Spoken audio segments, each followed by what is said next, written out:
Bonjour les amis, fin avril débutera la saison 2 de la série Westworld et je vais vous dire pourquoi je l'attends avec une grande impatience et pourquoi, si vous ne l'avez pas vu, vous devez rattraper votre retard. Oui, il y a eu aussi parce qu'un peu de culture série, ça ne peut pas faire de mal. Alors, Westworld est une série américaine diffusée pour la première fois en octobre 2016 sur la mythique chaîne HBO et en France sur OCS. La saison 2 débutera donc le 24 avril 2018 et sera diffusée en direct aux États-Unis et en France sur OCS City, vers 3h du matin, heure française donc.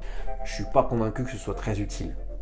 Westworld, c'est l'adaptation d'un film de 1973 qui se regarde encore franchement bien aujourd'hui, Monde Ouest, avec Yul Brynner, et ça en reprend le schéma principal. Westworld, c'est le nom d'un parc d'attractions qui est conçu pour des gens fortunés pour qu'ils vivent des aventures de l'époque du Far West. Dans des décors sans limite, des clients peuvent s'improviser tour à tour, shérif, braqueur de banque, assassin ou violeur, sans aucun problème et sans aucun risque. Sans risque, puisque tous les hôtes du parc sont en fait des robots humanoïdes programmés pour répéter les mêmes gestes et vivre les mêmes situations inlassablement, mais qui n'ont pas conscience de ce qu'ils sont. Bien sûr, un grain de sable va s'immiscer dans cette mécanique si bien huilée, et ces derniers vont peu à peu prendre conscience de ce qu'ils sont et se révolter. Toute la saison 1 s'amuse à observer ces engrenages se gripper lentement, et les premières images de la saison 2 laissent à penser que celle-ci sera vraiment consacrée à la révolte des humanoïdes et que ce sera une saison bien plus violente et barbare. Pourquoi vous devez voir cette série? Parce que franchement, visuellement, esthétiquement, c'est une claque. Les décors sont soignés, la lumière est superbe. Moi, du Radiohead au piano et au violon, ça me tue. Et il y a le casting hallucinant de la saison 1. Anthony Hopkins, Ed Harris et la classe internationale de Sidse Babette Knudsen qu'on a pu voir dans Borgen, qui est une série que je vous conseille absolument. Le reste du casting est également impeccable, avec des coups de cœur pour Evan Rachel Wood et Jeffrey Wright. Il y a une débauche de talents et de moyens qui sont assez impressionnants. On est vraiment sur de grands spectacles comme on en voit assez peu à la télévision et je trouverais ça vraiment dommage de gâcher son plaisir. Certains ont pu me dire qu'ils trouvaient le rythme de la série assez lent, surtout au début, et assez décousu, qu'il fallait s'accrocher.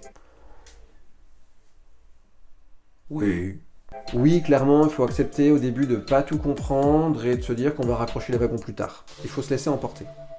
Bien sûr, il y a un message philosophique en filigrane. Devons-nous faire ce pourquoi nous sommes destinés ou essayer de trouver notre propre chemin, blablabla. En tout cas, la série est destinée à prendre la relève de Game of Thrones quand celle-ci se terminera en 2019. Est-ce qu'elle en a le potentiel? Eh ben je sais pas. J'ai vraiment adoré la saison 1, j'ai envie de voir cette saison 2 ce qu'ils vont en faire. Maintenant, le concept de la dérouler sur plus de 3 ou 4 saisons, j'attends vraiment de voir ce que les scénaristes vont pouvoir nous proposer.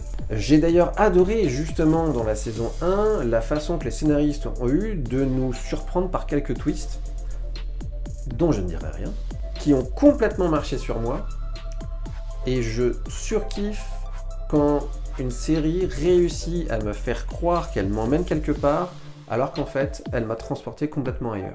C'est clair? Pour moi, la note de la saison 1, c'est carrément du 17 sur 20. Et je compte les jours qui me séparent de la saison 2. La prochaine fois, je vous parle de la série animée comique la plus triste et la plus poétique qui soit, à base de multivers, d'euros et de dépression. Abonne-toi. Abonne-toi. Ferme tes paupières et abonne-toi.